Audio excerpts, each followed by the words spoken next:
기독교 역사상 가장 큰 오역과 오해가 바로 여기에 있었다.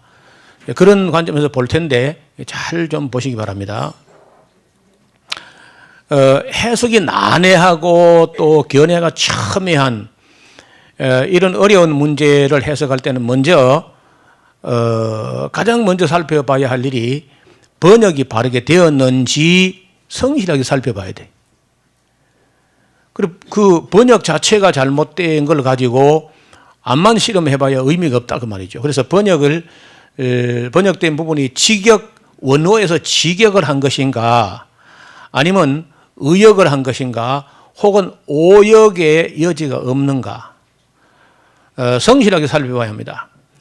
또 한글 번역을 한글 번역 여러 개 있으니까 그걸 또 비교해보고 외국 성경 대표적으로 영어 성경이라든지 이런 번역과 이 번역 대조를 하고 비평을 하는 과정이 필요합니다. 또 문맥을 살펴서 다르게 번역할 여지가 없었는지 이 좀 번역을 좀 다르게 해야 되는 거 아니냐 하는 것도 이제 살펴봐야 돼요. 근데 이게 일반 성도들은 아예 엄두도 못 내는 것이고 목회자들도 히브리어에 헬라어에 익숙하지 않으면은 이게 쉽지가 않고 또 어느 정도는요 국어 실력이 또 있어야 돼요. 국어 문법에 대해서도 좀 이게 성실하게 살펴야만 오역된 부분이 정리가 된다는 거예요. 어순이 다르고 문법이 다른 나라 말을 우리말 성경으로 번역을 한다는 것은요 결코 쉬운 일이 아닙니다. 그래서 지금 저 같은 사람의 눈에도 현재 가지고 있는 우리 개역 성경이나 개역 개정판 성경에도 어순이 다른 언어를 우리말로 번역하는 과정에서 아직도 개역 개정판에서 상당히 손질을 했지만은 여전히 껄끄러운 번역, 매끄럽지 않은 번역이 들어 있습니다. 그래서 우리는 항상 완전한 번역이란 없다는 것을 염두에 두고 있어야 돼요. 번역이라는 것은 절대 완전하지 않다. 원본이라고 하는 것은 우리가 진리에 있어서 그 행위와 신앙에 완전하다 하지만은 우리는 원전도 아니고 원본도 아니고 사본을 한 데서 번역을 했는데 또 처음부터 히브리어 헬라에서 바로 직역한 게 아니고 영어로 된 번역을 참고하고 한자 중국어 번역하고 일본어 번역을 참고해가지고 우리가 그 개역 성경이 만들어졌고 개역 성경도 다시 완전 원어에서 직역한다기보다는 개역 성경을 그 약간 개정을 하는데 어려운 낱말 정도만 고치고 번역을 대대적으로 하지는 못했습니다. 그렇기 때문에 개역 개정판에도 여전히 오해의 소지는 남아있다는 거죠. 그래서 그 완전한 번역에는 없다. 그래서 끝없이 우리는 번역에 대해서는 관심을 가지고 더 바르게 번역할 소지가 없는지 끝없이 관심을 가지고 공부를 해야 됩니다. 성경을 보는 12가지 원칙이 있습니다. 첫째, 언제 기록된 말씀인가? 언제?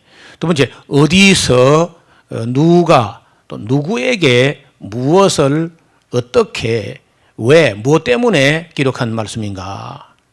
또 그 말씀이 기록된 원목적이 무엇인가? 한편 모든 시대에 모든 사람에게 적용되는 말씀인가? 아니면 그때 그 시대 그 사람들에게만 적용되는 말씀인가? 아니면 또 11번째, 영원 불변의 진리인가? 가변적 시대에 따라서 좀 가변적으로 적용할 수 있는 말씀인가? 아니면 하나님의 입으로 예수님 입으로 직접 하신 말씀인가? 어떤 사람의 하나의 견해였는지, 그리고 하나님 말씀이라면 또 하나님이 어떤 심정으로 하신 말씀인지, 최소한도 이렇게 한 12가지 관점을 가지고 성실하게 성경을 봐야 돼요. 그리하고 나서 또 회중이 듣는 회중의 수준에 따라서 하나님 말씀을 해석해서 전하는데 이것도 결코 쉬운 일이 아니라는 거죠.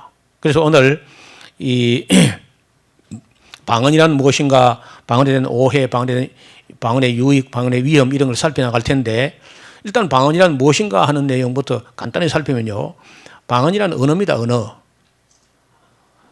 사람과 사람 사이에 인격과 인격 사이에 소통하는 언어라는 겁니다. 말이죠. 말. 그러니까 방언은요. 일단 말이 돼야 됩니다. 말이 아니면은 말은 소리에 의미가 담겼을 때 이걸 언어라 그래요. 언어. 만약에 소리에 의미가 담기지 않으면 그냥 소리입니다. 그리고 우리가 가끔 그 말도 안 되는 소리 하지 마라 그러죠. 말에 의미가 담기면은 말이고 언어고 의미가 없으면 소리야. 두 번째, 방언이란 말은요. 표준어와 차이가 있는 사투리 같은 걸 방언이라고 그래요. 그래서 우리 경상도 사투리가 있어요. 경상도만 쓰는 대한민국 안에 사람들이 쓰는데 영판 다르면 외국어입니다. 그런데 거의 같으면서 상당 부분이 표준어가 아닌 용어가 있어가지고 사투리일 때 그 지방 언어, 지방 특색을 가진 언어라는 말에서 방언 그래요. 그래서 경상도 방언, 전라도 방언, 뭐 한경도 방언, 평안도 방언 이런 식으로 이제 한 나라 안에서 어떤 지방에서 국한되어 쓰기 때문에 방언 이렇게 말합니다.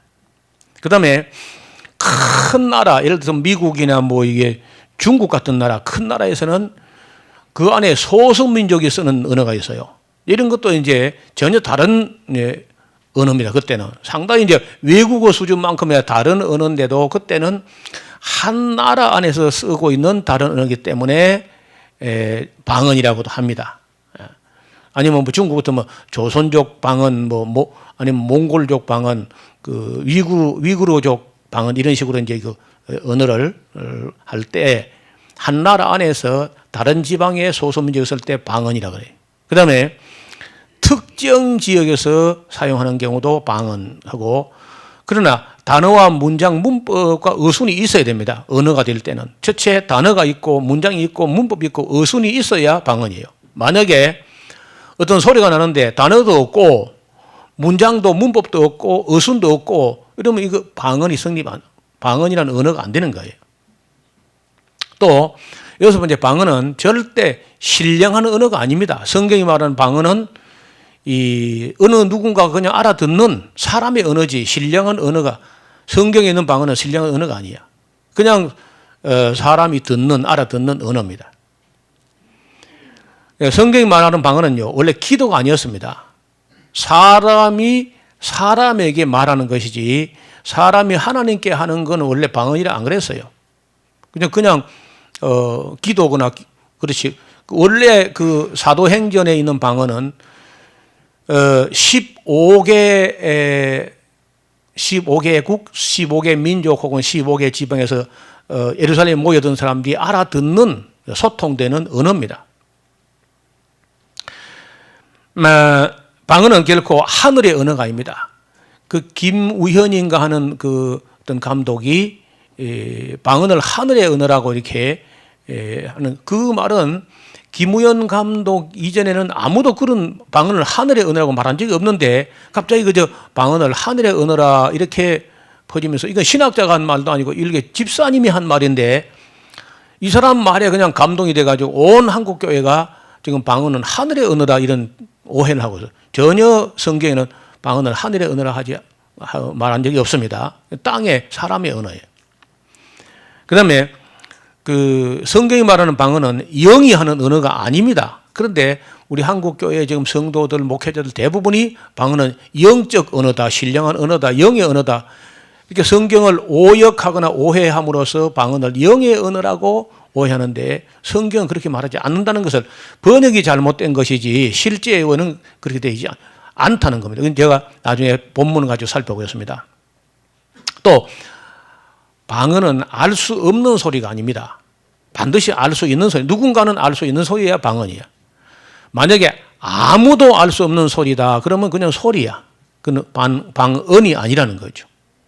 그래서 제가 방언에 대한 그 정의를 10가지 내렸는데 여기에 대해서 이의를 제기하고 자기들 이론 그렇지 않다 이제 이렇게 할 텐데 그렇지 않은지 성경을 이제 보면은 생각이 좀 달라지게 될 겁니다. 그래서 그 지금까지 들어본 걸 가지고 내가 생각한 거하고 다르다 하면서 그 너무 쉽게 포기하지 말고 일단 끝까지 한번 들어봐요.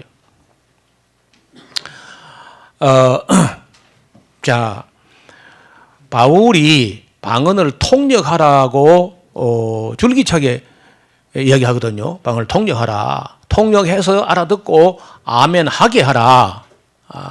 이렇게 이제 하는데 바울이 비밀로 하는 방언 기도를 통역하라고 했을 것인가? 여기 지금 어찌 보면요. 방언을 그 영으로 하나님께 비밀을 말함이라. 여러분 그 14장 2절 보세요.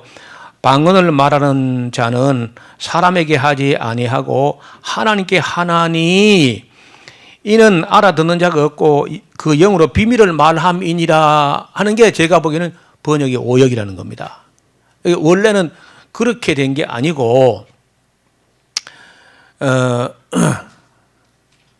제가 이 고린도전서 14장 1절 2절을 다시 한번 어디가 번역이 잘못됐는지 좀 짚어드릴 테니까 한번 보세요.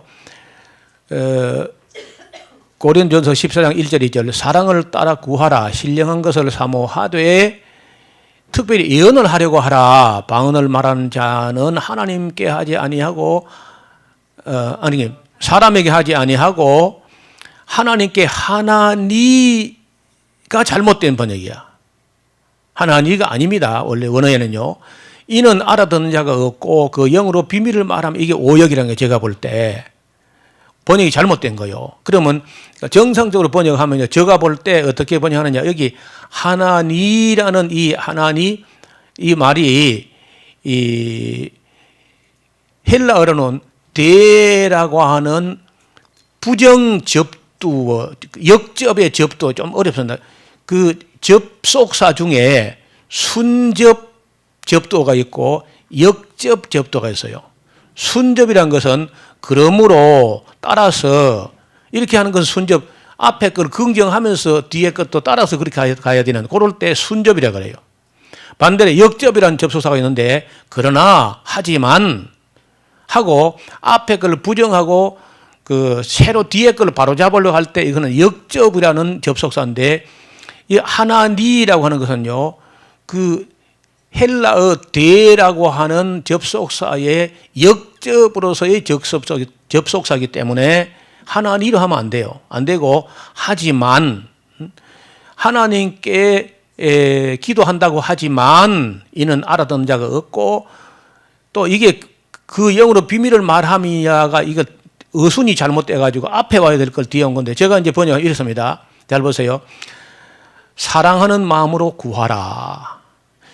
신령한 것을 사모하는 것은 좋은데 신령 사모하려거든 예언을 하려고 해야 한다.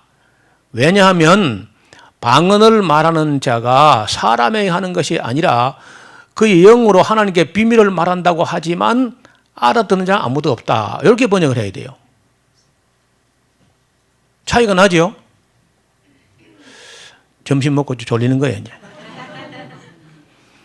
여기 위에 거는요, 방언을 긍정하는 처럼 해놨습니다. 그런데, 하나니가 이거는 원래 접속사의 그 헬라 원어를 보면요, 대라는 것은 부정접, 그 역접의 접속사라. 그러니까 하나니 하면 안 되고, 하지만, 하나님께 비밀을 말한다고 하지만 알아듣는 사람이 없다. 이렇게 번역을 해야 돼요.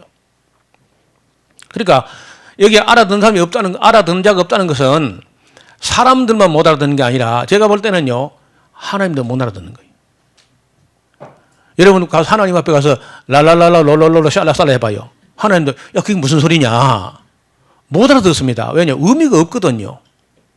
나중에 제가 실제로 방언 가르치는 사람들이 랄랄랄라 롤롤롤로 어떻게 하는가 보여드릴 테니까 거기에 무슨 의미가 있겠는지 한번 생각해봐요. 그런 의미가 없어요. 그거는요. 그래서 알아듣는 자가 없다는 게 결론이야. 이 14장 1절 2절에 정확하게 하면요. 사랑하는 마음으로 구하라. 신령한 것을 사모하는 건 좋아요. 하되 하거든 예언을 하려고 해야 된다. 이게 신령한 걸 사모하거든 예언을 하려고 해라. 여기 왜냐하면은 제가 의역을 하면서 이건 제가 청각 이거 해도 넣어도 그만 안 넣어도 그만인데 의미를 분명하기 위해서 의역을 할 때 이 정도 한마디를 더 넣으면은 방언을 말하는 자가 사람에게 말을 해야 되는데 그렇게 아니하고 그의 영으로 하나님께 비밀을 말한다고 하지만 알아듣는 자가 없다. 이렇게 번역되면은요. 이게 하지만 하나님께 비밀을 말한다고 하지만 하는 이게 그 헬라어 뒤라고 하는 역접 적소사의 정확한 번역이 되는 거예요. 그렇게 되면은 바로 알아듣는 자가 없다 해서 부정적인 결과가 되는 거라. 하지 말아야 되는 걸로 된다는 말이에요. 앞에 그런 보면요. 하나님께 비밀을 말하는 것이다. 몰라도 해야 된다. 이래 되네요. 알아듣든지 말든지 간에 그 하나님께 비밀을 말하는 거니까 금지할 수도 없는 거예요. 그럼요. 그런데 바울은 그 뒤에 가서 반드시 방언으로 기도를 했거든 알아들을 수 있는 말로 통역을 해서 알아듣고 아멘 하게 하라고 말씀하시거든요. 그걸 물어봅시다. 여러분 비밀이라 해놓고 통역하면 돼요 안 돼요? 응? 만약에 그 영으로 비밀을 말한 것 때문에 통역을 하라고 해서도 안 되고 그런 말을 할 턱도 없고 그렇죠. 할 필요도 없는 것이고 그 개인이 영이 비밀을 말하는데 그 비밀을 통역하라면 어떻게 해요? 그러면 비밀을 말하라고 한 것이 잘못된 것이든지 아니면 통역하라는 것이 잘못되든지 바울이 지금 그 둘 중에 하나는 잘못 말한 겁니다. 만약에 그 방언을 그 사람의 영이 하나님께 비밀을 기도하는 것으로 바울이 인식했다면요. 통역하라고 하지 말았어야 돼. 맞습니까? 근데 알아듣는 사람이 별로 없는 것 같아. 개인이 영으로 비밀을 말한 걸 통역하라면 안 되잖아요. 그렇죠? 그러니까 그 비밀 기도를 인정하지 않기 때문에 하나님은 그 바울은 방언으로 무슨 하나님께 비밀 기도가 무슨 소리냐. 그게 말 같은 말이 나면 통역해서 다 알아듣고 아멘하게 해. 그러면 비밀 기도 인정 안 한 거 맞죠? 확실히 하자고 확실히. 그래서 이 말은요. 알아듣는 자가 없다는데 이 알아듣는 자가 없다는 말은 나는 인식하기를 그런 식으로 해서는 자기도 모르고 자기 이성도 모르고 회중도 모르고 하면 하나님도 모른다. 그는 알아듣는 자가 없다. 그래서 이 하나님께 비밀을 말한다고 하지만 알아듣는 자가 없다 할 때 이 알아듣는 자가 없다 할 때 내가 볼 때 거기 하나님도 포함돼요. 못 알아들어. 그러면요. 지금까지 우리 배운 거 전부 다 뒤집어야 돼. 자, 그 다음에, 고린도전서 14장 13절 14절 보면요. 그러면 너희도 신령한 것을 사모하는 자인 즉, 교회의 덕 세우기 위하여 풍성하게 구하라.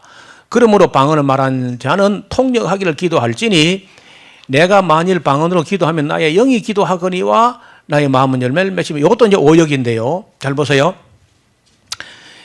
여기 보면은 그러면 너희도 신령한 걸 사모하는 자들이라면은 교회의 덕을 세우기 위하여 풍성하기를 구하라. 그 풍성하기를 구하라면 방언만 말하면 풍성하지 못해. 그 뭐까지 와야 풍성하냐? 통역까지 와야 풍성한 거죠. 그래서 통역하기를 기도할지니 내가 만일 방언으로 기도하면 나의 영이 기도하거니와 나의 마음은 열매 맺으며 여기 이제 오역이라는 걸 제가 볼 때 여기 내가 이는 바울이 이제 자기를 네가라고 하면은 그 사람이 듣는 사람이 기분 나빠할 수 있어요. 그래서 자기를 예를 들어 가지고 하는데 내가 만일 방언으로 기도하면 여기 중요한 것은 만일이라는 겁니다. 만일. 그러면 여보 내가 만일 하고 이거는 가정법으로 쓰고 있는데 내가 만일 방언으로 기도하면 하는 말은 지금까지 바울이 방언으로 기도했단 말이에요? 안 했단 말이에요? 안 했단 말이죠. 만일 그런 일이 있을 수 없지만 그래 한다면은 나의 영의 기도하거니와가 아니고 기도한다고 하지만 이것도 역접이라는 거예요. 역접. 그러나로 되는 하지만이라고 되는 그렇게 그러므로가 아니고 역접 순접은 그러므로 그래서 따라서 이게 순접이고 역접이라는 것은 여러분 집에 가서 문법 중에 순접 접속사 용례 중에 순접 역접 한번 살펴봐요. 따라서 예 제가 의역을 해볼게요. 그러면 너희도 신령한 것을 사모하는 자니까 교회의 덕을 세우기 위하여 더 풍성을 구하라. 그러니까 내 말은 방언을 말하는 자라면 통역을 기도해서 알아듣게 해야 한다. 내가 만일 이 가정법이죠. 자기 한 게 아닙니다. 만일 방언으로 기도한다 하자. 그러면 나의 영이 기도한다고 하지만 역접으로 하지만 나의 마음은 아무것도 열매가 없을 것이다. 그래서 그래 하겠다는 거예요, 안 하겠다는 거예요? 안 하겠다는 얘기죠. 안 하겠다는 말이고 하지 말라는 얘기입니다, 이것도. 그런데 우리 지금 방언을 강조하는 사람들은 어떻게 이해하냐면요. 방언으로 기도하는 사람들은 나의 영이 기도하는 거니까 나의 마음은 열매 맺지 못하도록 그렇게 기도해야 된다. 이렇게 오역에다가 오해까지 중첩된 거죠. 오역 분명하죠. 이 순접과 역접과 가정법이라는 건 내가 만일 하는 건 가정법인데 영어로 if. 따라서 이 두 구절만 제대로 번역했어도 교회가 지금처럼 안 돼요. 통역이 없으면 방언을 또 안 해야 되기도 하고. 자, 순접, 역접 정리가 됐나요? 그리고 가정법 정리가 됐나요? 예. 그 다음에 이 말은 바울이 방언으로 기도했다는 말이 아니라 가정법을 써서 그러한 기도를 해서는 안 된다는 말을 하고 있는 것이다. 기도든지 언어든지 반드시 통역을 해서 알아듣게 해야 한다. 통역이 없으면 하지 말라는 말씀을 하고 있는 거예요. 이해가 됐습니까? 예. 자, 순접과 역접 다시 보겠습니다. 문장 또는 구의 접속 방법인데 앞뒤에 문장이나 구를 논리적 모순 없이 그러니까 원인, 조건 따위의 관계가 되도록 순조롭게 이어가는 건데 그러므로 따라서 그래서 하면서 뒤에 그래서 그래 하자는 쪽으로 할 때 순접을 써요. 그때는 보통 그러므로 따라서 그래서 이렇게 해야 된다 하자는 것이 그렇죠. 순접, 역접은요 문장 또는 구의 접속 방법인데 앞뒤에 문장이나 구를 있는 단어 바로 앞에 있었던 개념을 부정하기 위해서 사용하는 접속사인데 그러나 그렇지만 오히려 하지만 이렇게 되는 그 접속사를 역접이라고 그래요. 이해가 됐습니까? 그러니까 헬라어로 그 대라고 하는 것을 갖고 우리는 하나니라고 어정쩡하게 번역해버린 바람에 접속사의 중요성을 전혀 인식을 못한 거야. 그래서 완전히 오역이 된 겁니다. 오역에다가 오해까지 그 욕심까지 끼어드니까 이거 걷잡을 수 없어요. 근데 제가 놀라운 것은요. 설교자, 목회자, 성도들은 성경이 오역된 걸 모르고 있는데 귀신들은요. 귀신같이 한다는 거예요. 아, 요거 살짝 번역 잘못된 거 요걸 이용해가지고 성도를 속여야 되겠다. 이거까지 이용했다는 거예요. 제가 소름이 끼칠 정도로 사탄이 성경에 한두 단어 오역된 것만 가지고도 교회를 이렇게까지 괴롭힐 수 있구나. 여러분 지난번에 우리 교회에서 그 거짓방언 20년 하다가 간증한 분 이야기 들었잖아요. 그러면 그분 이야기가 하루에 짧게는 2시간 길게는 4시간씩 기도했다는 건데 그 기도가 아니거든요. 기도한 게 아니고 기도한다고 하는데 방언이 그 사람의 의지를 가로채 가지고 본인의 이성에 아무런 열매도 없는 소리를 2시간씩 4시간씩 했다는 건 20년 동안. 그럼 도대체 얼마나 많은 시간의 기도를 거짓 방언이 빼앗았다는 겁니까? 그리고 악령이 가서 그 사람의 기도를 가로채 가지고 헛소리를 20년간 하루에 2시간 4시간씩 하게 했다는 건데 여러분 이게 만약에 온 한국교회에 만연되어 있다면은 큰 문제예요, 작은 문제예요? 예? 큰 문제죠. 그래서 제가 이걸 가지고 가슴 앓이를 얼마나 했는지 제가 이걸 내 말을 이거 좀 해서 사람들이 듣든지 안 듣든지 이 말을 해서 짚어줘서 유튜브나 어디 올려가지고 이걸 수많은 사람의 반대 화살이 날아올 거 알지만은 그래도 저는 이걸 내려놔야 내가 어깨가 좀 가벼워질 것 같아. 그 많은 사람이 기도를 헛것으로 만드는데 그럼 모든 교회 목회자가 이 접속사하고 가정법 이거 두 가지를 구분 못해가지고 이렇게 헛된 기도를 하게 한다면 이건 작은 문제가 아니거든요. 너무 큰 문제. 이거는 한국 교회가 안고 있는 가장 큰 문제로 봅니다.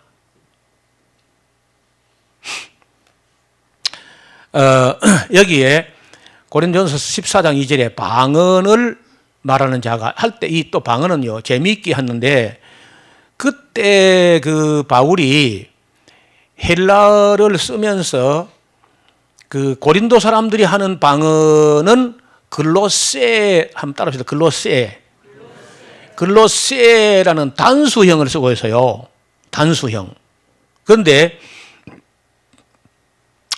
그 외국의 여러 언어들을 쓸 때는요 단수형이 아니고 글로사이스, 글로손하고 복수형을 쓰고 있습니다. 그래서 딱 구별했는데 우리말은 전부 방언으로 번역했는데 영어 번역이 다 옳다는 거 아닌데 킹 제임스 성경에는 이 글로세라고 하는 단수형으로 된 것은요 unknown tongue은요 알 수 없는 소리입니다.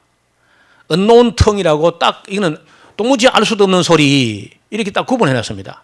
의역이긴 하지만은 실제적으로 그게 맞는 말이야. 나는 킹 제임스 성경 그리 좋아하는 사람이 아니지만은 그 말을 의역으로 했다 할지라도 확실히 구분해가지고 바울이 자기가 여러 나라 말을 말한 건 글로사이스라는 복수로 쓰고 있고 고린도 사람들이 이상한 소리 하는 것은 단수형으로 글로세라고 아주 철저히 구분하고 있습니다.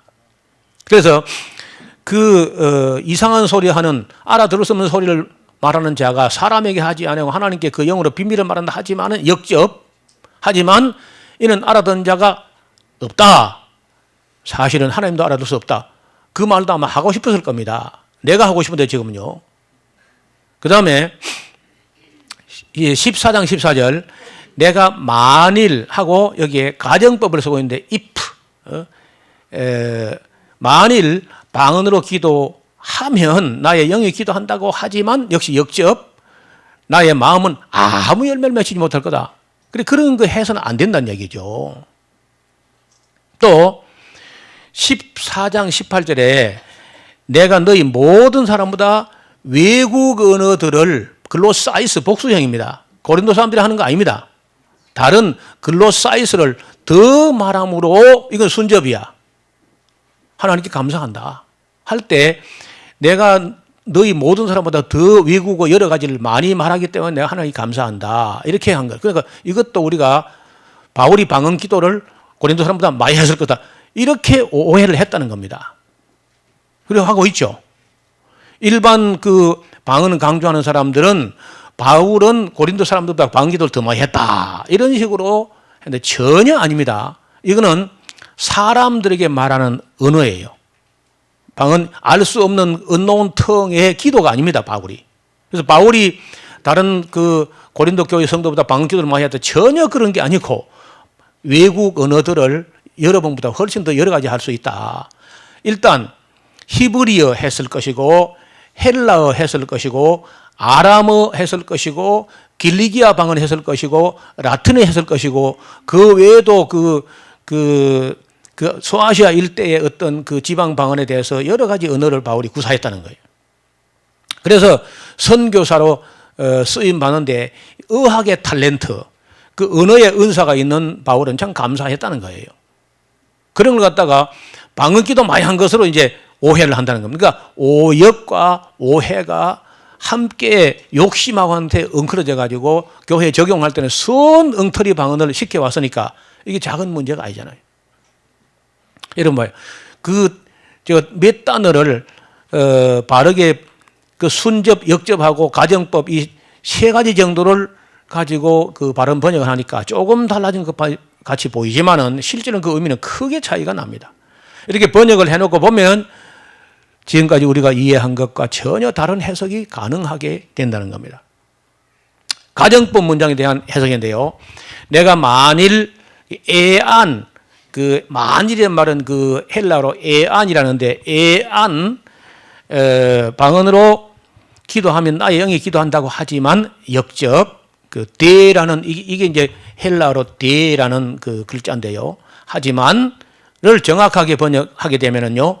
그 나의 마음은 아무 열매가 없어서 그런 의미가 없다. 그런 기도는 이렇게 된 거라. 가정법으로 이 문자된 이 문장은 바울이 방언으로 기도를 했다는 것이 아니라 만약이라는 말을 사용한 가정법 문장이라는 것을 분명하게 해석을 해야 돼. 그 다음에 아까 얘기했죠. 외국어 방언과 이상한 소리. 글로사이스는 외국 언어들, 여러 언어들을 갖다 글로사이스라 그래. 그다음에 글로세라는 고린도 사람들이 말하는 이상한 소리. 예루살렘의 방언과 갈사라 에베소의 방언은 그 예루살렘에서 오순절 때 방언이 나타났었고 또 갈사라의 그 고넬료 집에서 방언이 나타났었고 에베소의 방언이 나타났 전부 다 글로사이스입니다. 언어에 보면은. 그리고 고린도 것만 딱 지목해서 글로세라고 알아듣는 사람이 없다. 그러니까 이제 킹 제임스 버전에서는 언노운 텅이라고 도저히 알 수 없는 소리라고 이렇게 이제 번역을 하는 거예요. 그러나 고린도 교회에 나타난 이상한 소리는 아무에게도 통하지 않는 이상한 소리였고 통역도 없었어요.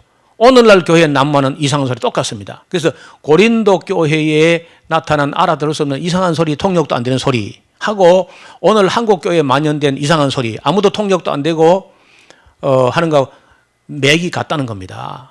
자, 이제 그거 좀 더 이제 첨예한 문제가 되겠는데,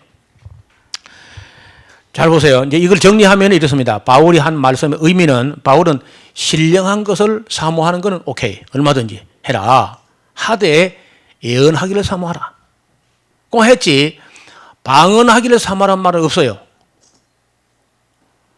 성경 66권을 몇백 번을 뒤지고 검색을 해도 방언하기를 사모하라고 한 일은 없습니다. 신령한 걸 사모하거든 제발 부탁인데 예언하기를 사모하라 한 것이고, 바울은 방언하기를 사모하라 한 적이 없습니다. 방언을 영의 기도라고 말한 게 아닙니다. 영의 기도라고 한다고 하지만 알아듣는 사람 아무도 없다 하고 부정을 한 거예요. 또 바울이 방언 기도를 많이 했을 것이다. 아닙니다. 자기가 너희 모든 사람보다 더 많은 방언들을 한다고 할 때는 복수 글로사이스 외국 언어들을 말하고 있는 거예요. 또 예언하기를 사모하고 방언 말하기를 금하지 말라고 할 때 방언 말하기도 글로사이스입니다. 외국어들로 말하는 것 자체를 금하지는 말아라 이렇게 되어 있어요.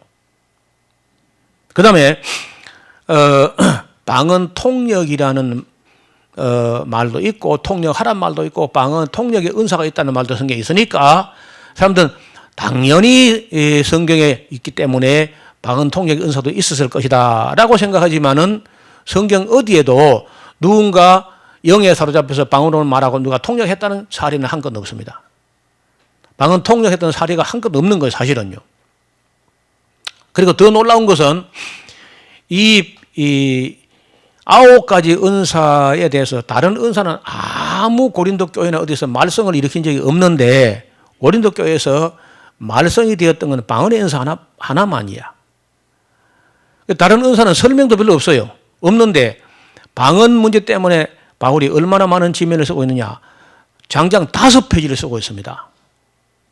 12장, 13장, 14장, 고린도서 12장만 은사장이 아니고 12장, 13장, 14장까지 전부 다가 이 방언의 은사 때문에 나온 장이라는 거예요. 굉장히 골머리를 앓았다는 거예요. 그 다음, 자, 여기 좀 구분을 해보면요. 장소가, 방언이 나타난 장소가 첫째 예루살렘 오순절 때, 그 다음에 가이사라 고넬료 집에서, 그 다음에 에베소 교회가 개척할 때 시초에, 여기는 전부 다 글로사이스 복수형으로 나타났고 이것은 기도한 게 아닙니다. 들을 사람이 있어서 사람에게 복음을 전하는, 전도하는 그런 내용이었어요.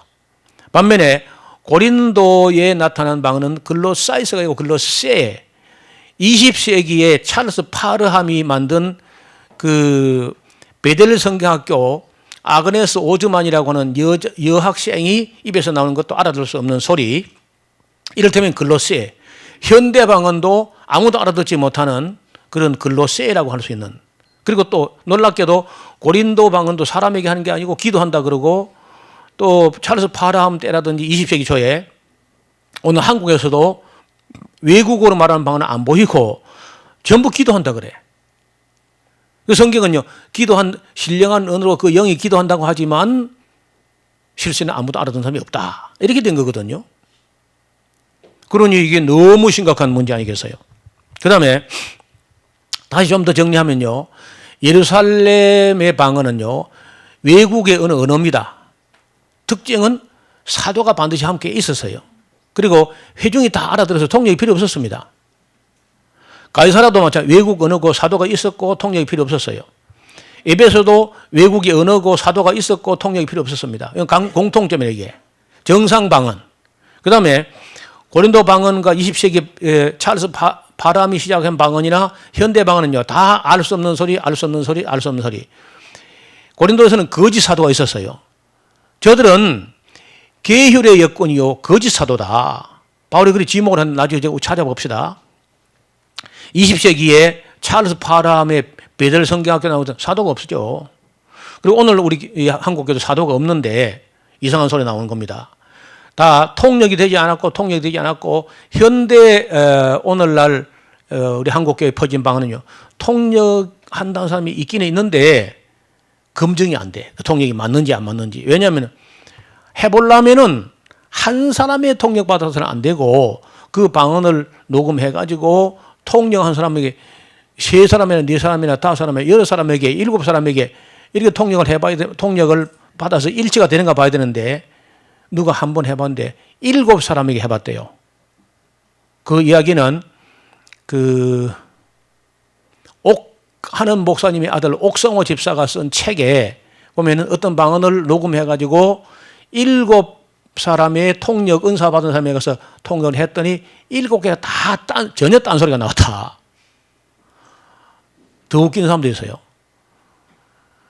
주기도문을 갖다가 헬라어로 읽어가지고 녹음을 해가지고 방언 통역한 사람이 가져오니까 갖다가 대니까 예수님 곧 재림하신다고 했다는 거예요.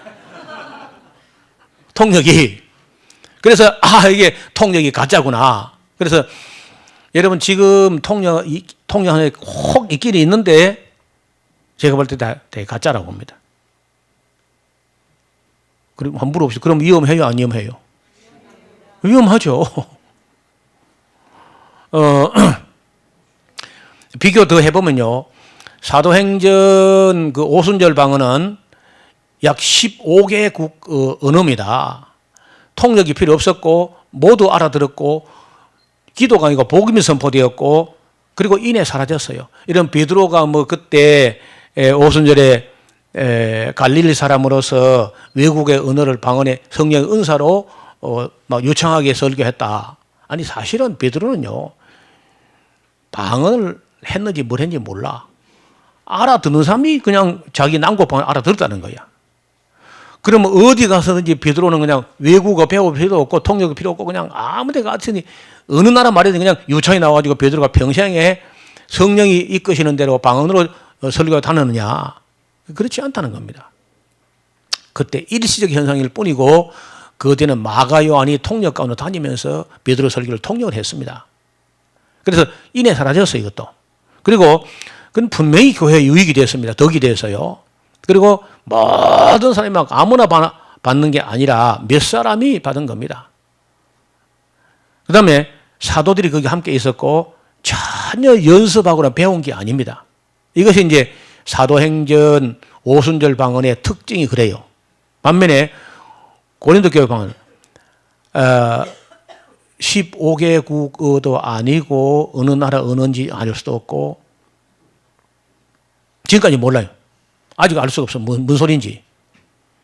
여전히 그냥 unknown tongue이야. 자, 만약에 봅시다.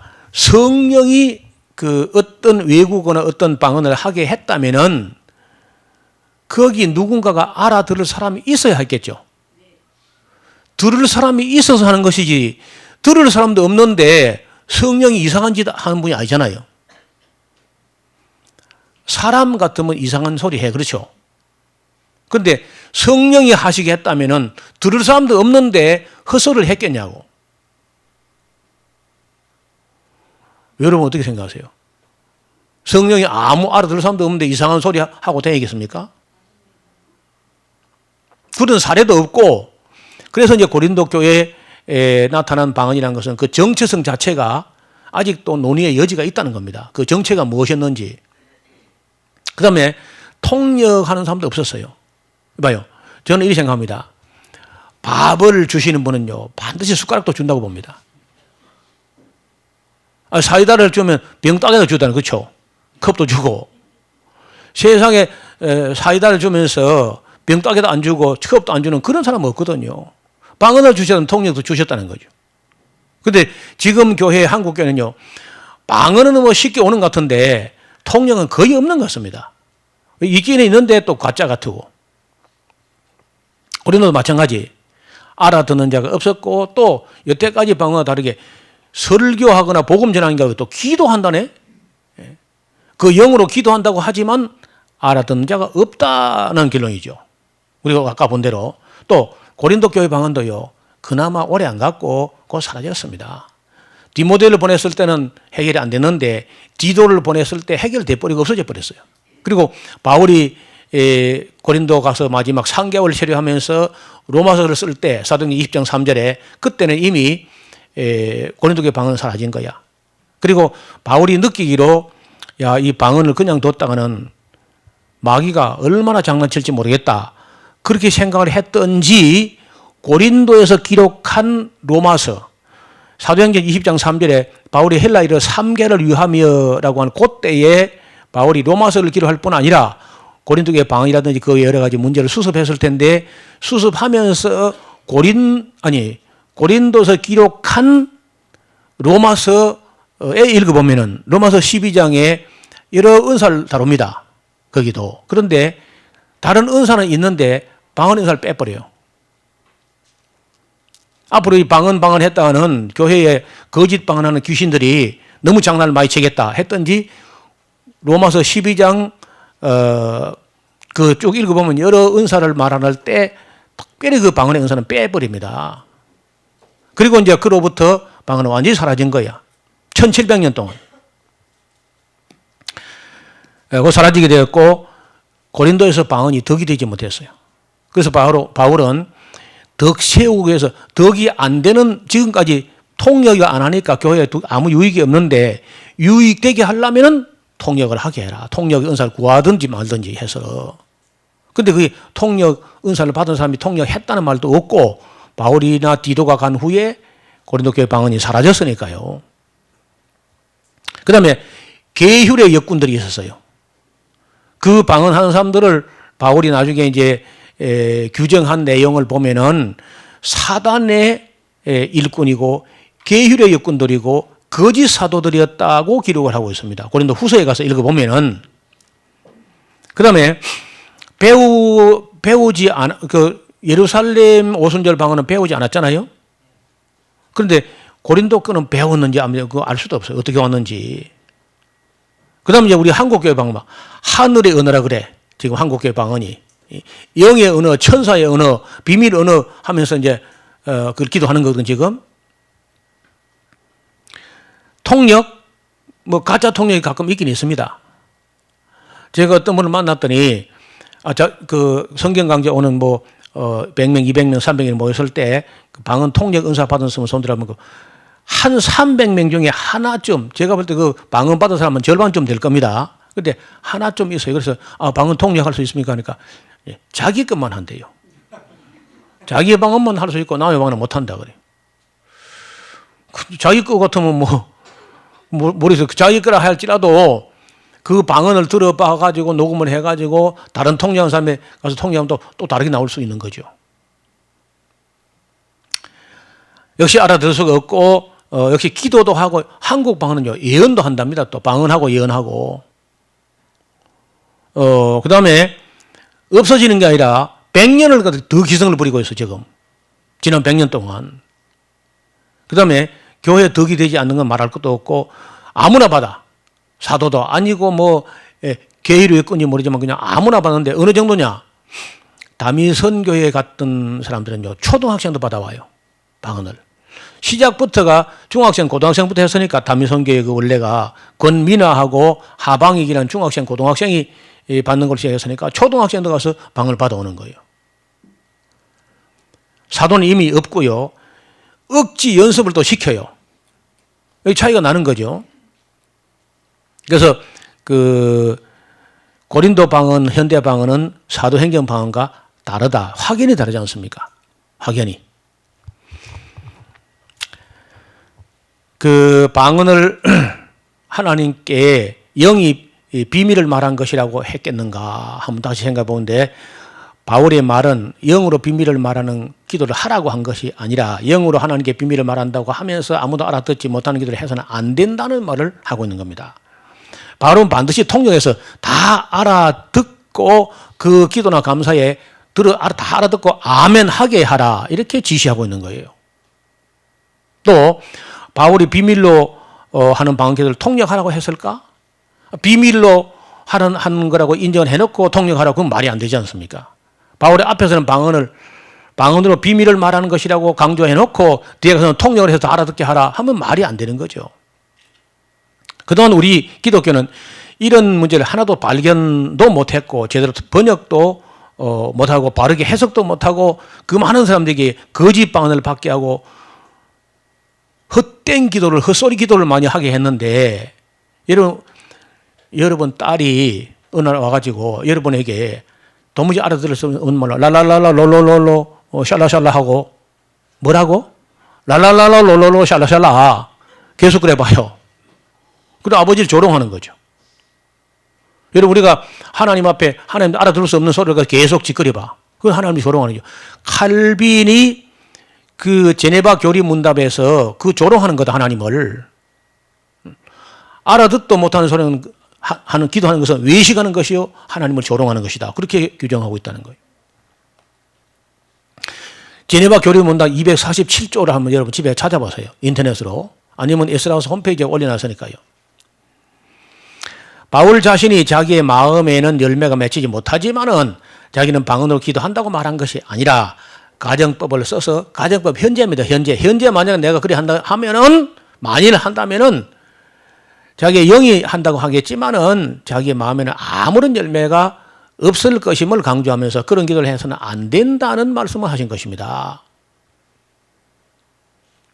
따라서 바울은 그렇게 알아듣지 못하는 기도를 해서는 안 되고 반드시 통역을 해서 알아듣게 하라고 그런 지침을 마련한 거죠. 바울이 방언 기도를 했느냐? 안 했습니다. 제가 볼 때는요. 만일이라고 했을 뿐이고 또 내가 너희 모든 사람보다 더 많이 방언들을 한다고 할 때 그건 복수형으로 외국 언어들을 한다는 뜻입니다. 아시는 대로 길리기아 방언이라든지 히브리 방언, 아람 방언, 헬라 방언, 로마, 라틴 방언 그 외에도 여러 가지 언어 기본적으로 5개 국어를 했을 겁니다. 바울이. 지금도 유대인들은요. 보통 유대인들로 정상 교육을 받으면 5개 국어는 기본으로 합니다. 이런 건 사모해야죠 우리가. 만약에 지금 방언의 은사를 받아가지고 내가 영어나 일본어나 중국어를요. 그런 방언 할 수 없다면 나도 길을 쓰고 받겠어. 그냥. 근데 그런 경우는 하나도 없는 거예요. 그럼 왜 바울이 외국어라고 딱 부러지게 말하지 그걸 방언이라고 해가 속으로 새기느냐? 이것도 이제 그 이유가 있습니다. 왜 방언이라고 했냐 하면은 외국어라고 하지 않고 방언을 했느냐? 여러분요, 외국어 같으면 외국어를 하죠. 그런데 당시에 로마가 그 지중해 판도 전체를 통일해버리기 때문에 그 안에서 나오는 모든 언어는 외국어가 아닙니다. 로마라는 나라 안에 있는 방언이지 외국어가 아니에요. 로마라는 나라 내국어입니다. 내국어인데 방언인 거야. 그래서 이걸 방언이라고 말한 것일 뿐이지 오늘같이 모든 나라가 전부 독립국 같으면요. 당연히 외국어라고 하죠. 포린 랭귀지라고 했을 거란 말이에요. 걔네 글로사가 아니라. 그래서 그 방언이 그때 그 시대에는 그것을 로마라는 한 나라 안에 어느 지방 소수민족의 언어라는 의미에서 방언이라고 한 겁니다. 다시 생각해 보면요. 방언으로 기도하는 사람들은 그 사람의 영이 하나님께 비밀을 기도한 것이라고 바울이 인정했는가? 저는 아니라고 봅니다. 둘째, 바울은 방언으로 하나님께 비밀을 기도한 것을 반드시 통역하라고 모든 사람에게 알아듣게 하라고 했을 것인가? 저는 그것도 아니라고 보는 거예요. 세 번째, 그래서 고린도 교회 성도들은 방언으로 하나님께 비밀 기도를 한 다음에 모든 성도 앞에서 비밀 기도를 통해서 알아듣게 했는가? 그런 일도 없었다고 봅니다. 근데 우리는 그런 줄로 알고 있거든요. 전부 다. 전혀 잘못된 생각이죠. 방언이 과연 영의 기도일까? 자, 첫째, 방언이 그 사람이 영이 비밀을 기도한 하는 것이라면 통역하라고 해서는 안 되는 일입니다. 그런데 바울은 방언으로 하는 기도를 통역하여 듣는 사람들로 듣고 다 알아듣고 공감돼가지고 아멘 하라고 하고 있는 거거든요. 방언이 그 사람의 영이 비밀을 기도하는 것이 아니라면요, 통역을 해서 알아듣게 해야 되죠. 비밀이 아니라면은. 그런데 오늘날 방언을 통역할 수 있는 사람은 없습니다. 만약 모든 방언을 통역하여 모든 성도가 알아듣게 하라고 하면 교회에서 방언이 사라지게 될걸요. 여러분 지금 방언할 때마다 야, 그 통역해봐봐. 다. 방언 핵끌렁 통역해 빨리. 그러면 어때? 자동적으로 안 하겠죠? 그러니까 간단해. 여러분 앞으로 방언하세요 하는데 통역해. 그게 바울의 가이드라인 지침이 방언했으면 반드시 통역하라고 되어 있다고. 또 온 교회가 왁짝찍을 방언하지 못하게 되어 있어요. 하지 말아야 되어 있어요. 너희가 함께 모여서 다 방언하면 세상 사람 보고 너희 보면 미쳤다 하지 않겠느냐. 미쳤죠. 내가 봐도 미쳤는데. 그래서 방언을 하게 되거든, 또 통역이 있거든, 있어도 두세 사람이 차선을 따라서 하고 반드시 통역하게 해라. 그래서 다 알아듣고 아멘 하게 하라. 이렇게 되었단 말이에요. 그 다음에 결론은 바울 사도는 영으로 하는 비밀 기도로서의 방언 기도를 인정하지 않았다는 것을 알 수가 있다는 겁니다. 충분히. 결론입니다.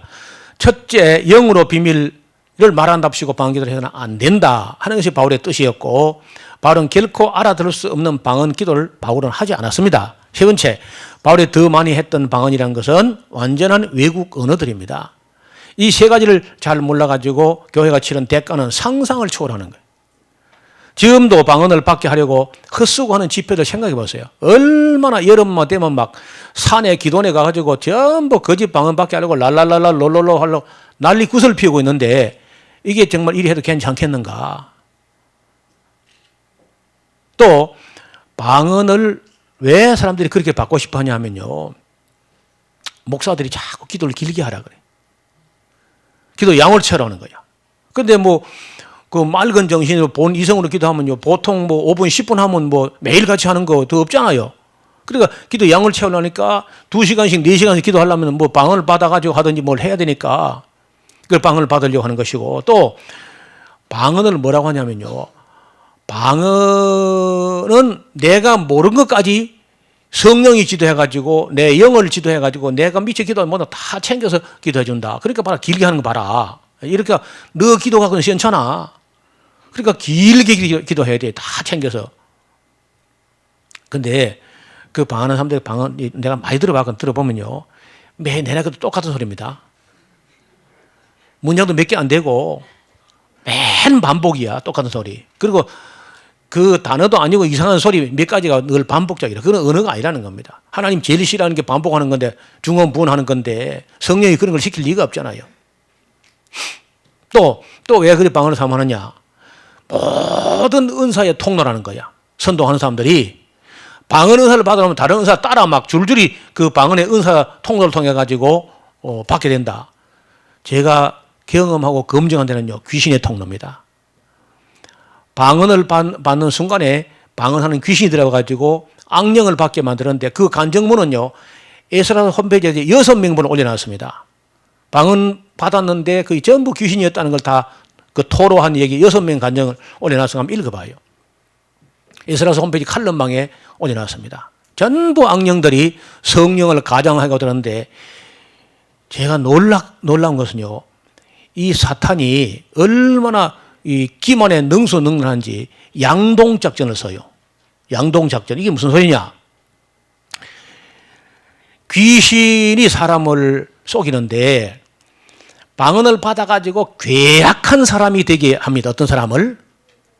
그리고 어떤 사람은요, 방언을 받아가지고 교회에 굉장히 열심히 충성하게 해요. 그러니까 두 가지를 한다는 거야. 그러면서 괴악한 사람은 몇 사람을 딱 보여줘. 봐라. 노 목사가 말하는 지금 진짜 가짜 맞다. 노 목사 말이 맞아. 저건 귀신의 방언은 맞아야. 그런데 네가 받은 건 아니야. 네가 받은 열매를 봐라. 내가 성경도 모르나 너. 열매 보면 알 수 있잖아. 너 교회 열심히 내는 거 봐라. 전에 너 방언 받기 전에 너 열심히 없었잖아. 근데 너 지금 열심히 내고 있잖아. 그래 네가 진짜 방언 요리 속인다니까. 그러니까 안 속을 사람이 없습니다. 목사도 쏟고 신학 교수도 쏟아요. 제가 아는 신학대학 교수가 방언받아가지고 있는 사람 알거든요. 그것도 우리 교당 교수인데요. 속습니다. 안 속을 장사가 없어요. 아니 선한 열매가 나온다니까. 그 방언 받기 전에는 영교회 신앙생활을 그저 썬데이 크찬 주일 난제비 하나만 딱 들고 나머지는 내몰라라 하는 사람이 방언 받더니 수요 비 오는 수요일도 계속 나와. 새벽기도 막 나오고 하니까 봐라 열매를 봐라. 저건 진짜 아니냐. 그 누구 안 속아요. 목사도 속고 자기도 속고 신학자도 속습니다. 어떤 사람은요. 자기는 손 개막나이 같은 경찰관이었는데 방언을 받은 후에 하나님께 죽도록 충성하고 있는데 이게 왜 가짜 방언이야. 그래서 가짜 방언이란 거요. 그래서 사탄을 그렇게 호락호락하게 보면 안 됩니다. 양독 작전을 서기 때문에 안 속을 장사가 없어요.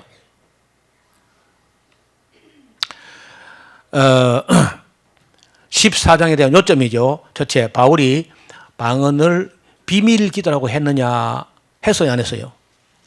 인정 안 한 겁니다. 영으로 비밀 말한다고 하지만 알았던 사람이 없다. 그거는 인정 안 한 겁니다. 또 바울은 방언으로 기도를 했는가? 바울은 방언 기도 안 했습니다. 내가 만일이라고 하는 거예요. 내가 만일.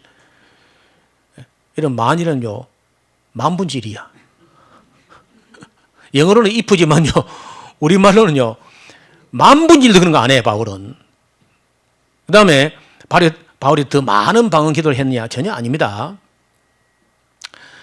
첫째, 바울은 방언 기도를 인정하지 않은 겁니다. 그리고 바울은 방언으로 기도한 적이 없습니다. 바울이 더 많이 한 것은 외국어였다. 바울은 방언 통역을 하라고 했지만 방언을 통역했다는 기록은 성경에 찾을 수 없습니다. 그런데 왜 고린도 교회 방언이 그쳐졌을까? 왜 그만뒀을까? 첫째, 가짜 방언이라는 것이 탄로가 났을 것이다. 이제 이건 가정입니다. 둘째, 마귀의 방언이 탄로 났을 가능성이 있어요. 귀신의 방언이었을 수 있어요. 왜냐, 계율의 역군, 사단의 일꾼이니까 그 사람들이. 방언이 성령의 은사가 아니었을 수 있었어요. 그럼 뭐 같은 말인데 가짜 방언.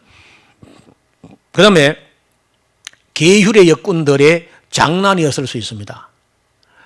거짓 사도들이 축출됨으로써 끝났을 가능성이 있어요.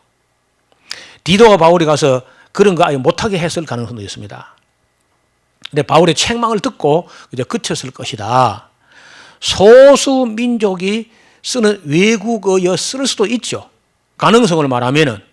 그러니까 그래도 그 성령이 하게 했다면요, 들을 사람이 있어야 돼. 이건 뭐 가능성의 일부라도 있을 수 있다는 얘기뿐입니다. 그 다음에 통역할 사람이 없어서 그쳤을 것이다. 지금도 통역이 안 되거든요, 방언 통역이. 근데 왜 오늘날 방언이 통역 안 되느냐? 봐요. 제가 만나본 데는요, 제가 만나본 게 뭐 그렇게 많이 만날 수 없는데, 방언을 두 사람이 하면 두 가지입니다. 둘이 일치가 안 돼요. 세 사람은 정확히 세 사람입니다. 네 사람은 확실히 네 가지야. 만약 방언을 1000명이 한다, 1000가지입니다. 만약에 10,000명이 한다, 10,000,000 가지야. 10만 명이 하면 10만 가지입니다, 방언이. 한 사람, 두 사람도 일치가 안 돼. 전부 제멋대로입니다.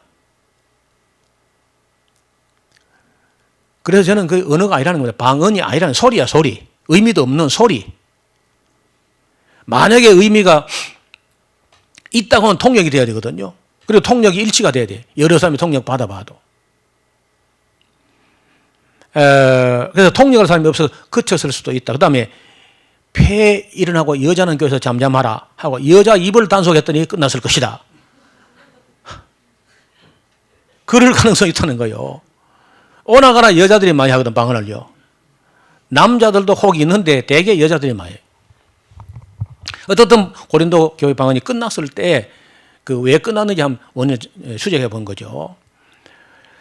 자, 고린도 교회 이후 방언은 끝쳤는데 성경에 그 이유가 명시되지 않았지만 고린도 교회 이후의 방언은 그치게 되었습니다. 고린도에 방문했던 바울이 3개월간 체류하면서 기록한 로마서에 여러 가지 은사를 소개하는데 방언의 은사는 흔적도 없습니다. 주를 사랑하지도 않는 사람들, 교회를 사랑하지도 않는 사람들, 사람을 사랑하지도 않는 사람들, 또 방언한답시 교만을 떨고 있는 사람들, 다른 복음을 전하고 다니는 사람들, 다른 영을 받게 하는 사람들, 다른 예수를 전하고 있는 사람들이 고린도에 침투했었다는 거야. 그래서 바울은요, 그런 사람들이 저주를 받을지어다 하는 거라. 고린도전서 16장 22절에 보면요, 누구든지 방언을 한답시고 떠들면서 주를 사랑하지 않거든 저주를 받을지어다 막 이렇게 이야기하거든요. 그러니까 우리는 성경은 무조건 좋은 말씀만 기록되어 있을 것이다 하는 고정관념을 가지고 있는데, 성경에는요, 저주를 퍼부가면서 다른 복음 전하는 사람들, 다른 영을 전하는 사람들, 다른 예수 전하는 사람들 저주합니다. 그런데 그 때가 고린도 그 전서 후서를 기록할 그때가 이제 에베소에 있을 때인데, 갈라디아 지방에서도 다른 복음을 전하면서 바울이 전한 모든 복음을 무의로 만들어가는 악당들이 있었다는 거야. 그때 그 비슷한 시기에 기록된 게 갈라디아서고 고린도 전후서인데, 그 두 서신에만 저주를 합니다, 바울이. 그게 누구냐 하면은 주를 사랑하지 않는 고린도 사람들을 보고 저주를 받을지어다 하고, 갈라디아서에 보면요, 다른 복음을 전한 자는 천사라 할지라도 저주를 받을지어다 이렇게 하는 거예요. 그래서 그때 벌써 때가 AD로 55년경입니다. AD 55년경 그 시기인데, 그러면은 예수님 성취하고 한 22년 정도, 22년 정도 되는데, 그 사이에 벌써 계율의 역군들, 사단의 일꾼들, 거짓 사도, 거짓 복음, 다른 복음, 이런 게 사탄이 개발해가지고 고린도 교회라든지 갈라디아 교회를 바울이 지나간 것보다 죄를 뿌리고 있었다는 얘기죠. 그래서 그런 사람들에 대해서 바울이 뭐 저주를 받을 때 이런 얘기를 했다는 겁니다. 자, 앞을 보세요. 그림을 보시면은 여기 지금 방언이 빨갛게 본 대부분이 방언이 있었던 곳인데 1세기, 그러니까 1세기도 아니고 55년경에 끝난 겁니다, 사실은요. 고린도 전후서를 기록할 때가 55년경인데 그때 이미 끝나버렸습니다. 1세기 중반에. 그리고 2세기 중반에, 그러니까 2세기면 이제 AD 130년 40년 그 어간에 몬타누스파라는 이단들이 세계에서 방언이 있었다 그래요. 그 기록에 있습니다. 그 몬타누스파, 신비주의. 그리고 결국은 이단으로 정제가 됐죠. 그리고는 1700년 동안 전혀 방언이 없었습니다. 없다가 이번은요, 프랑스 남부의 세베네스 산 속에 세베네스의 예언자라 하는 위그노파 어떤 사람들 몇 사람이, 신비주의자들이 이상한 소리 하고 다녔다는 거예요. 17세기에. 그 다음에 19세기 중엽에 19세기라고 1853년 모르몬 교도들이 미국의 그 유타주 솔트레이크 시티에 그 템플 스퀘어라고 하는 그 요렇게 네모진 땅에다가 그 몰몬교 세계 대성당을 지었어요. 그 헌당식 할 때 몰몬교 장로를 수백 명이 갑자기 이상한 소리를 발했다 하는 기록이 있습니다. 그 다음에 이제 그 이후에는 20세기 초에 찰스 파르함이라는 사람이 세운 베델 성경학교에 아그네스 오즈만이라는 여학생이 입에서 이상한 소리를 나갔다는 거예요. 이게 이제 요렇게밖에 없습니다, 기록이라는 게, 역사적으로. 근데 오늘날 한국에는요, 마구잡이로 그냥 다 방언을 받아야 된다고 선동하니까 마귀가 판을 얻은 거죠. 마귀가 그야말로 마음 놓고 목사들이 그렇게 사모하고 억지로 받게 하려고 하니까 막 아무기나 퍼부어주는 겁니다. 그런 방언을. 근데 놀라운 것은요, 이 방언 강조하는 사람들은 방언 받는 게 성령 세례라는 거예요. 그럼 성령 세례가 1세기에 있다가 없어졌다가 1700년 전혀 성령 세례가 없다가 프랑스 산 속에 그 세베네스 산 속에 위그노들만 성령 세례가 있었고, 그 몰몬교에 있었고, 찰스 파랑 그때만 있었고 나머지는 1700년 성령 세례가 없었단 말이냐. 그 말이 안 되잖아요. 그래서 지금 그 성경과 역사와 영적인 분별력을 가지고 냉철하게 보지 않으면요, 목사들이나 성도를 마귀가 속이는 건요, 식은 죽 먹기입니다. 너무 원하고 사모하니까. 그리고 지금 경계를 해도 시원찮을 판에 그렇게 억지로 막 받게 하니까 안 속을 수가 없는 거예요. 이 방언 문제가 위험하다고 말하는 교회는 우리 샤론교회 하나밖에 없는 것 같아요. 그리고 성서 침례 교회 목사님 한 분이 방언이 가짜다 하는 분이 있습니다. 인터넷에 찾을 수 있어요.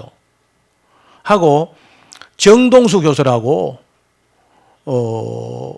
한 분이 있습니다. 방언이 가짜란 말이니. 그러니까 내가 안되는 한국에 목사 중에서 세 사람이 확실해요. 세 사람은 확실히 방언이 현대 방언은 가짜다 이렇게 이제 이야기하고, 나머지는 전부 다 성령 세례라고 우기면서 알파코스 주말 성이라든지 모든 집회 결론은 방언으로 갑니다. 고린도교회 방언에 대해서 조금 더 이야기하면, 방언이 만약 영의 기도라면요, 중단되지 않았어야 됩니다. 영의 기도가 왜 중단됩니까? 방언이 외국어 방언이라면요, 중단되지 말아야죠.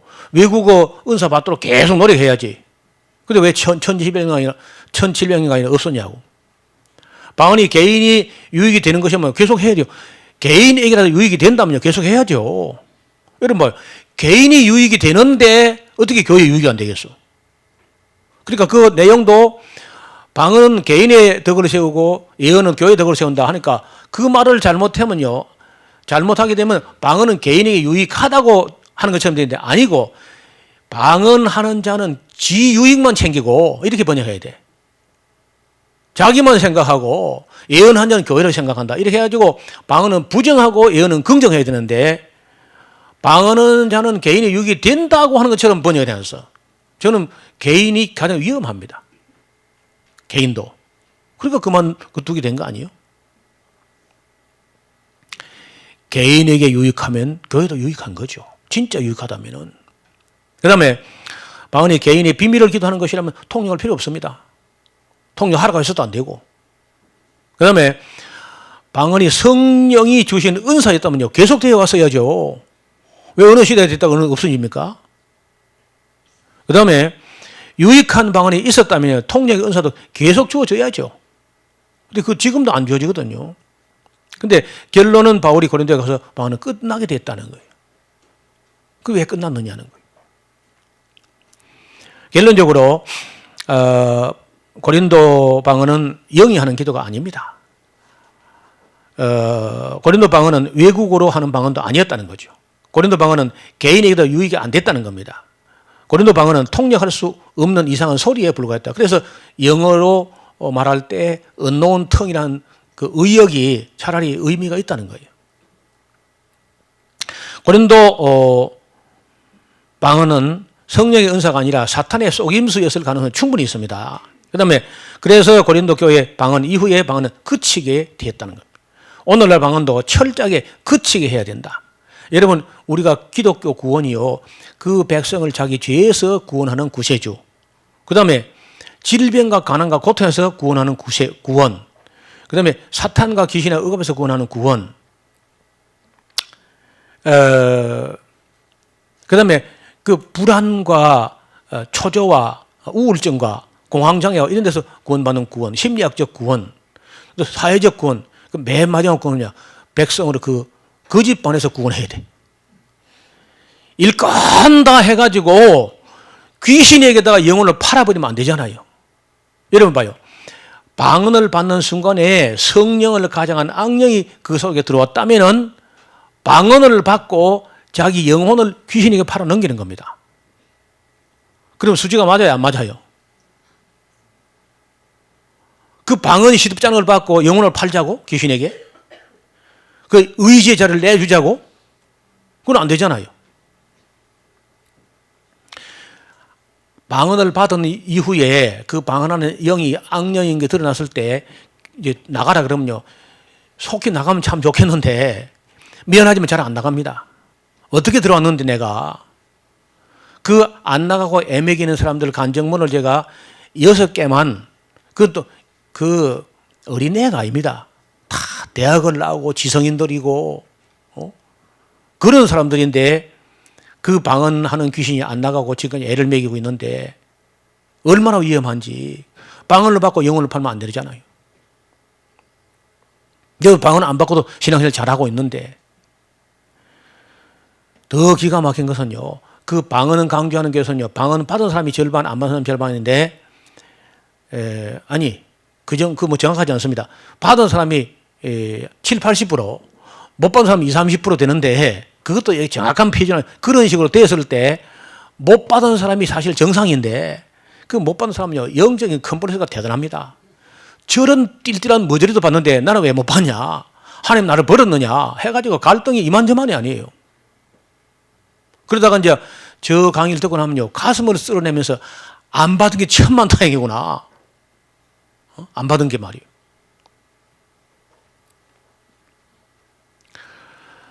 그래서 그 첫 시간 이 정도 해서 정리하고 이 다음 시간에 조금 10분 쉬었다가 그 다음 고린도교회 사정을 좀 더 살펴보려고 합니다. 10분간 휴식하겠습니다.